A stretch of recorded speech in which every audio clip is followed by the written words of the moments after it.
اگرچہ میلاد شریف منانے کا مروجہ طریقہ صحابہ کرام، تابعین اور تبع تابعین کے دوار میں شروع نہیں ہوا، لیکن بعض بڑے علماء نے 7ویں اور 8ویں صدی ہجری میں سٹارٹ ہوئے اس عمل کو پسند کیا۔ مثلا ابن حجر حیتمی، امام سخاوی، امام جلال الدین سیوطی، ملا علی قاری اور آپ کے پسندیدہ ابن حجر اسقلانی نے بھی اس کو جو ہے نا میلاد منانے پر اجماع کا دعویٰ کیا ہے۔ تو کیا یہ درست نہیں ہے؟ انہوں نے اجماع کا دعویٰ نہیں کیا، لیکن باقی جن بزرگوں کے آپ نے نام لیے نا، یہ واقعی یعنی پہلی بات تو یہ ثابت ہوئی کہ ان بزرگوں کی اگر یہ بات ماننی ہے تو یہ بھی مانے کہ ان بزرگوں نے خود مانا ہے کہ یہ 7ویں صدی ہجری میں یہ سارے معاملات شروع ہوئے ہیں میلاد والے۔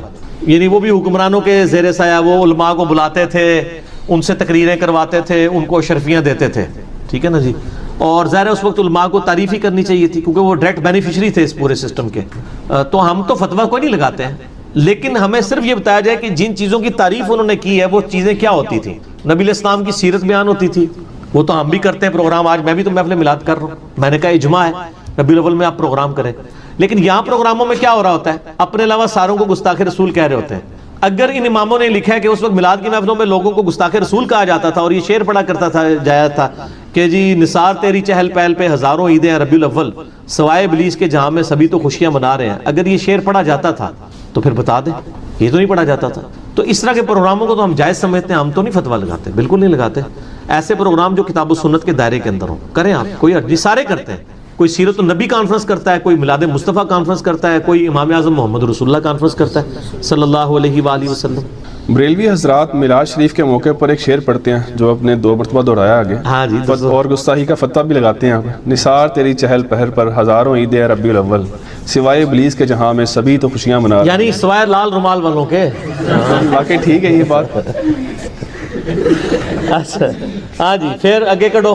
یہ کیا ٹھیک ہے گستاخی کا فتویٰ لگانا؟ بہت غلط فتویٰ لگا رہے ہیں سر، اس طرح تو نہ لگائیں۔ اگر یہ آپ کہتے ہیں کہ یہ آپ جس طریقے پہ میلاد منا رہے ہیں اس طریقے پہ جو جھنڈیاں لگائے گا، جلوس نکالے گا، ماڈل بنائے گا، مردوں عورتوں کا اختلاط ہوگا اور گانوں کی طرز کے اوپر ڈول ڈمکے ہوں گے میلاد کے موقع پر، یہ نبی علیہ السلام سے محبت کا تقاضا ہے، تو ہم پھر ایک سٹیپ آگے جائیں گے۔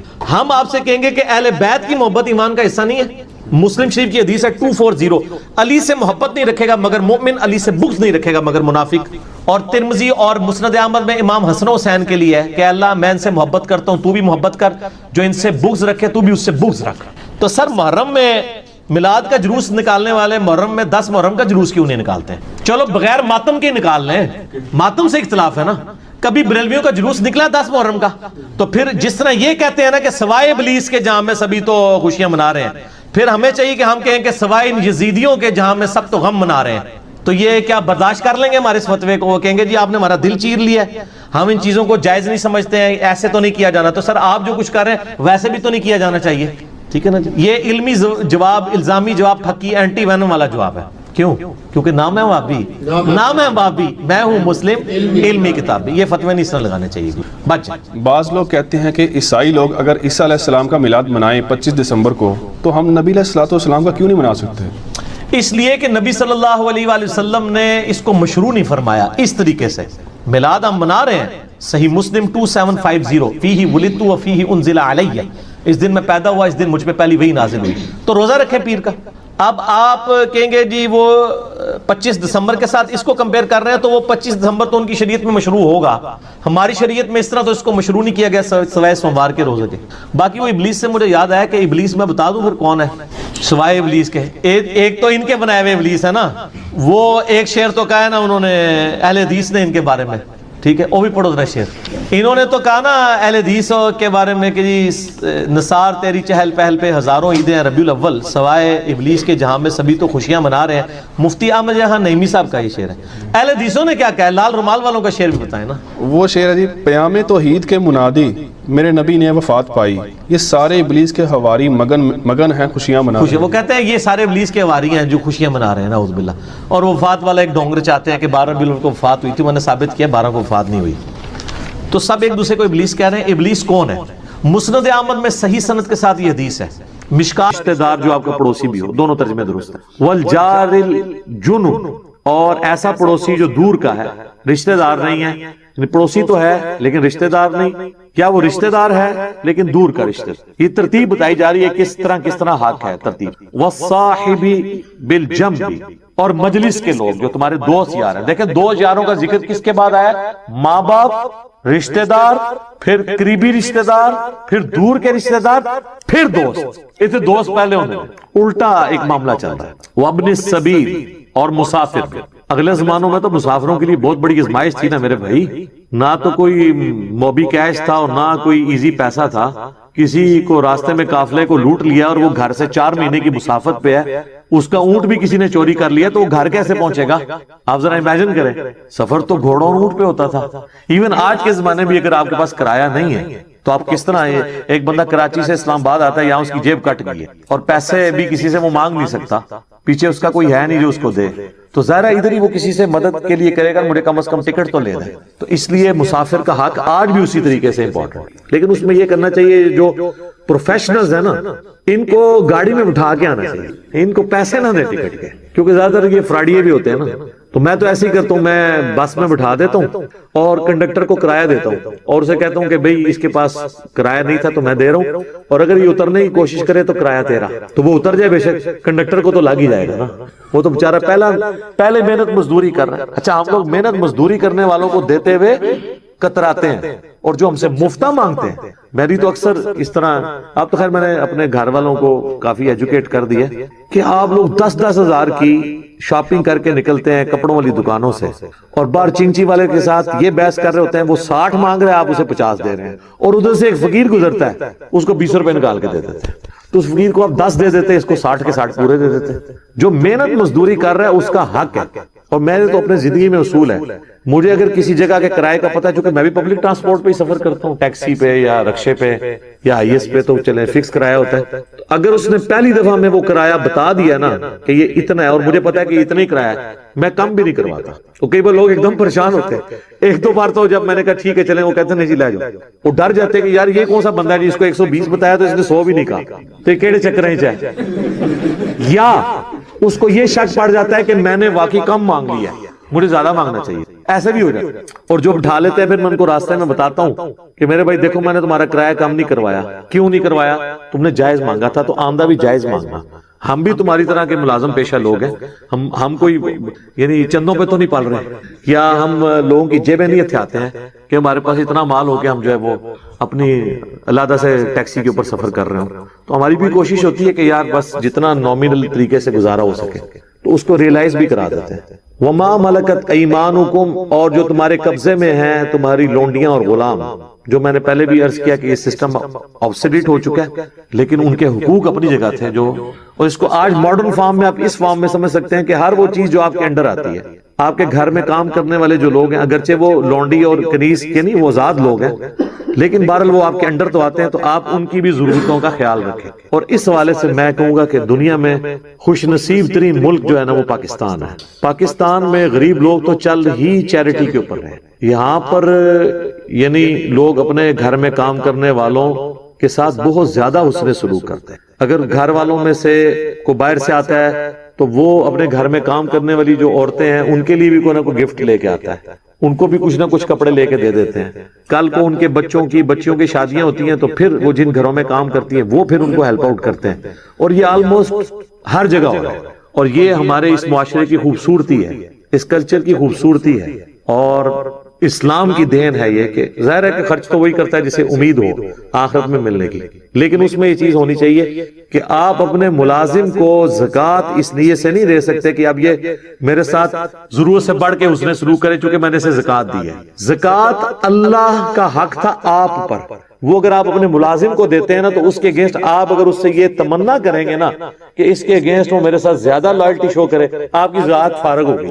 وہ نئے سرے سے دینی پڑ جائے گی. ملازمین کو زکوٰۃ دینے والا معاملہ بڑا خطرناک ہو جاتا ہے. ایک لمحے کے لیے بھی آپ کو ایک خیال آ گیا، چلے دل میں وسوسہ آنا اس پہ گرفت نہیں ہے، لیکن آپ نے اسے ایگزیکیوٹ کر دیا، اسے ڈانٹ دیا کہ تم نے میں فریج لے کے دیتا سی تو فریج تو آپ نے لے کے دیا تھا زکوٰۃ کے پیسوں کا، تو اس پہ احسان کیسا؟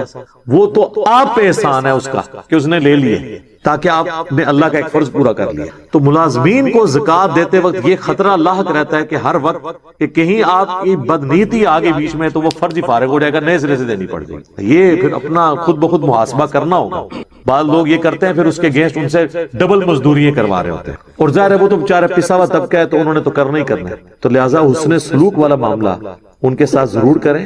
اکثر لوگ پوچھتے ہیں، ہاں جو غیر مسلم آپ کے گھروں میں کام کر رہے ہیں ان کو آپ اپنی زکوٰۃ نہیں دیں، لیکن صدقہ اور خیرات ان کو دے سکتے ہیں، عام صدقہ اور خیرات، اور آپ کو ثواب بھی ہوگا اس کے اوپر۔ زکوٰۃ اسپیسیفکلی مسلمانوں کا حق ہے کہ پہلے ان کو دی جائے۔ البتہ اگر مسلمان امیر ہو جاتے ہیں یا ان کی بیسک نیڈز پوری ہو جاتی ہیں پھر آپ غیر مسلم کو بھی زکوٰۃ دے سکتے ہیں۔ ان کو کہا جاتا ہے مؤلفۃ القلوب، تالیف قلب کے لیے ایسے لوگوں کو زکوٰۃ دینا تاکہ وہ اسلام کی طرف مائل ہوں، تو ان کو بھی زکوٰۃ پھر دی جا سکتی ہے، لیکن یہ اس صورت میں جب مسلمانوں سے آپ فارغ ہو بیٹھے۔ یہ نہیں ہے کہ مسلمان ذلیل ہو رہے ہیں اور آپ غیر مسلموں کو زکوٰۃ دے رہے ہیں، پہلا حق ان کا ہے کہ ان کو زکوٰۃ دیں۔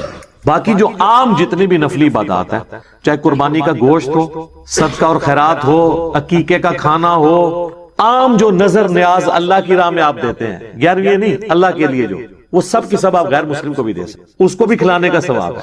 قرآن میں دیکھیں جگہ جگہ آتا ہے نا کہ مساکین کو کھانا کھلاؤ، کبھی نہیں ساتھ آئے گا کہ مسلمان مسکین ہو یا غیر مسلم، کیٹاگوریکلی وہ بھی اللہ کی مخلوق ہے۔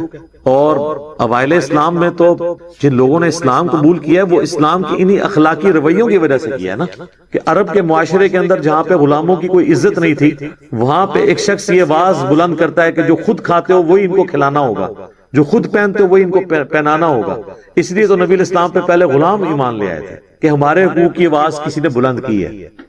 وہ چیز جو مسلمانوں کا ترہ امتیاز تھی اور لوگوں کے اسلام قبول کرنے کا سبب تھی، وہ ہم نے دنیا کو بتانی تھی کہ ہم بیسک ہیومن رائٹس کے اندر بلیو کرنے والے ہیں، نہ کہ یہ کہ ہم اپنے مسلمانوں سے پیسے لے کے بھی ان کو ملاوٹ شدہ چیزیں دے رہے ہیں، ان کے ساتھ دھوکہ اور فراڈ کر رہے ہیں۔ بالکل الٹ ہو چکا ہے نا کام۔